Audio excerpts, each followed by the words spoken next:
ছোট ভাই আমার, বোন আমার, প্রতিজ্ঞা করো, বাপ মরবে, মা মরবে, ভূমিকম্প হবে, সিডর হবে, এই পৃথিবী লন্ড ভন্ড হয়ে যাবে, বেঁচে আছি মানি ফজরের 2 পড়তেই হবে। বেঁচে আছি মানে জোহর, আসর, মাগরিব, ইশা পড়তেই হবে। একটু আগে সিগারেট খেয়েছি, একটু পরে আযান হয়েছে, নামাজ পড়তে হবে। একটু আগে পর্নোগ্রাফি, উদঙ্গ সিনেমা দেখেছি, একটু পরে আযান হয়েছে, নামাজ পড়তেই হবে। ঘুমের মধ্যে কাপড় চোপড় নষ্ট হয়েছে, মা জানে, বাপ জানে, ভাবি জানে, বোন জানে, সবাই জানে। এখন গোসল করলে সবাই বুঝবে কেন গোসল করছো।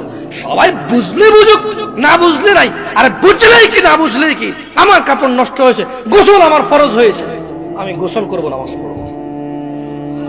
রাতে আমার ঘুম আসে নাই, বন্ধু বান্ধবের পাল্লায় পড়ে সারা রাত বসে বসে উলঙ্গ ছবি দেখেছি, যা অত্যন্ত ঘৃণিত এবং যা আমার জীবনকে তছনছ করে দেবে, যা আমার জীবনের বরকত নষ্ট করে দেবে, যা আমাকে লাঞ্ছিত অপমানিত করবে, এমন অপরাধে লিপ্ত ছিলাম। কারণ এই জানাবে বিচার যে করবে, যে জানার সাথে জড়িত, সে অপদস্থ হবেই হবে।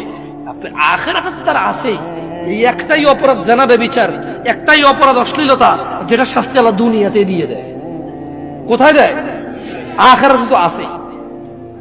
সারা রাত উলঙ্গ ছবি দেখেছো, দেখে নিজের জামা কাপড় নষ্ট করেছো, অপবিত্র করেছো নিজেকে, অসুবিধা নাই। গুনাহ যা হওয়ার হয়ে গেছে, গুনাহ নিয়ে পড়ে থাকলে চলবে না। গুনাহ যা হওয়ার হয়ে গেছে, গুনাহ নিয়ে পড়ে থাকলে চলবে না। যাও গোসল করো, ফজরে আযান হয়েছে, সালাতে যাও, 2 রাকাত সুন্নাত পড়ে আল্লাহর কাছে ক্ষমা চাও, 2 রাকাত ফরজ পড়ে আল্লাহর কাছে ক্ষমা চাও। আর দেখবা না, প্রতিজ্ঞা করো, আবার দেখে ফেলেছো, অসুবিধা নাই, জোহরে আযান হয়েছে, যাও মসজিদে, যাও গোসল করে 2 রাকাত নামাজ পড়ো, আল্লাহর কাছে ক্ষমা চাও, প্রতিজ্ঞা করো, আর দেখবা না। আবার দেখে ফেলেছো, অসুবিধা নাই, পরের ওয়াক্ত আযান হয়েছে, যাও মসজিদে যাও। কারণ মনে রাখবা, সকল অপরাধ গুনাহ, নামাজ যদি ছুটে যায় কুফরিয়া শিরকি হয়ে যাবে, ছাড়া যাবে না নামাজ। আমি কি বুঝাইতে পেরেছি? তোমরা কি, আমি যে জন্য আসছি, আমি কি তোমাদেরকে কোনো মেসেজ দিতে পারছি? পারছি তো?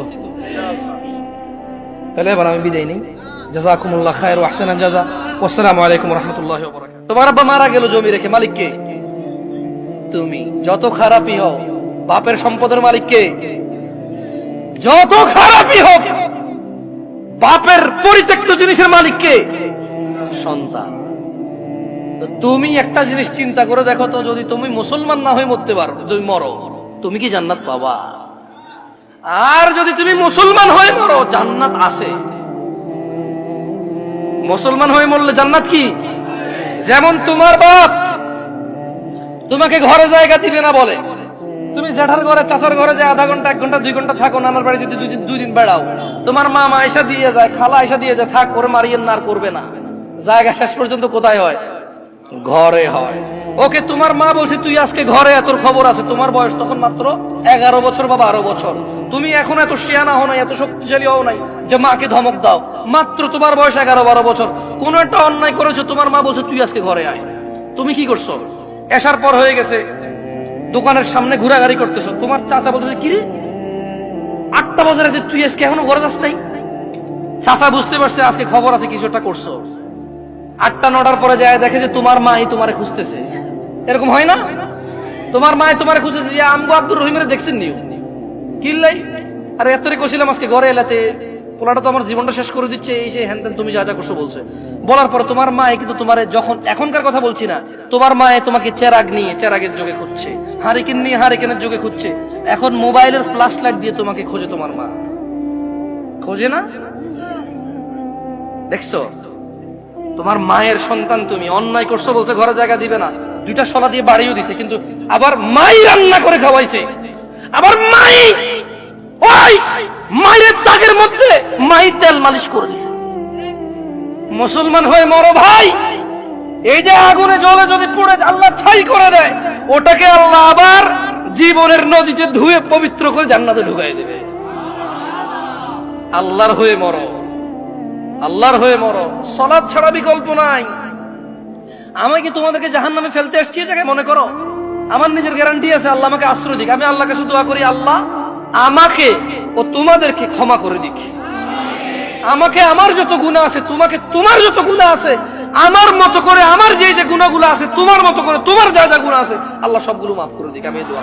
আমরা যদি আল্লাহর বান্দা হয়ে মরতে পারি, এরপরে আমরা যখন আল্লাহর সামনে যাব বিচারের মাঠে, কোরআন সুন্নাহ অনুযায়ী, তোমাকে আবার বলতেছি, তুমি যদি কোরআন পড়ো, হাদিস পড়ো, তুমি এগুলা দেখবে, এভাবে জিনিসটা বুঝতে পারবা। তুমি যখন আমরা মরবো, হিসাবের টাইম আসবে, আল্লাহর সামনে যখন আমরা উপস্থিত হব, যখন আমরা কুফরি করব না, শিরিক করব না, যখন আমরা কি করব না, কুফরি করব না, শিরিক করব না, আল্লাহর সামনে গেলে আমাদের অনেক গুনাহ যদি থাকে, এটা আল্লাহর ক্ষমতা। আল্লাহ আমাদেরকে শাস্তি দিবে অথবা ক্ষমা করবে। আল্লাহ আমাদের শাস্তি দিবে অথবা ক্ষমা করবে। এটা কার ইখতিয়ার? সিদ্ধান্ত কার? ধরে নাও আল্লাহ আমাদেরকে ক্ষমা করে দিয়েছে, তাহলে আল্লাহ আমাদেরকে জান্নাত দিল। কি দিল? ওকে, ধরে নাও আল্লাহ আমাদেরকে ক্ষমা করে নাই, তাহলে আল্লাহ আমাদেরকে শাস্তি দিবে। কি দিবে?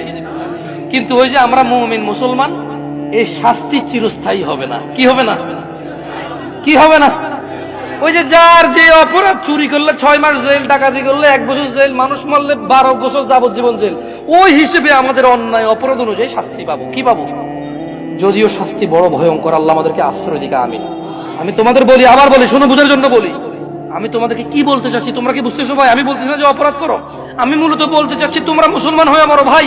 আমি মূলত বলতে চাচ্ছি আমি যাতে মুসলমান হয়ে মরতে পারি, কারণ মুসলমান হয়ে মরলে অন্যায় অপরাধ থাকলেও আল্লাহ যদি ক্ষমা করে তিনি গফুরুর রহিম, আর যদি আল্লাহ বিচার করে তাহলে তিনি কহার, কঠোর। তিনি যদি শাস্তি দেয়, কেউ শাস্তি ঠেকাতে পারবে না, কিন্তু তিনি কারো উপরে জুলুম করবে না, অপরাধ অনুযায়ী শাস্তি ভোগ করবে। এরপরে আল্লাহকে পবিত্র করে সুন্দর করে জান্নাতে ঢুকাই দেবে। আর শোনো শোনো শোনো শোনো শোনো শোনো শোনো শোনো, তোমার চাইতে ছোট জান্নাত কেউ পায় নাই। তুমি এই পৃথিবী সমান 10টা পৃথিবীর মতো জান্নাত পাবা। সুবহানাল্লাহ। তোমার চাইতে ছোট জান্নাত কেউ পায় নাই, এর থেকে ছোট আর কম কেউ পায় নাই। পৃথিবীর তুলনায় পৃথিবীর চাইতে বড় 10 গুণ বড় জান্নাত পাবা। কি হয়ে মরতে হবে? কয় রাকাত নামাজ পড়ে মুসলমানরা? কয় রাকাত?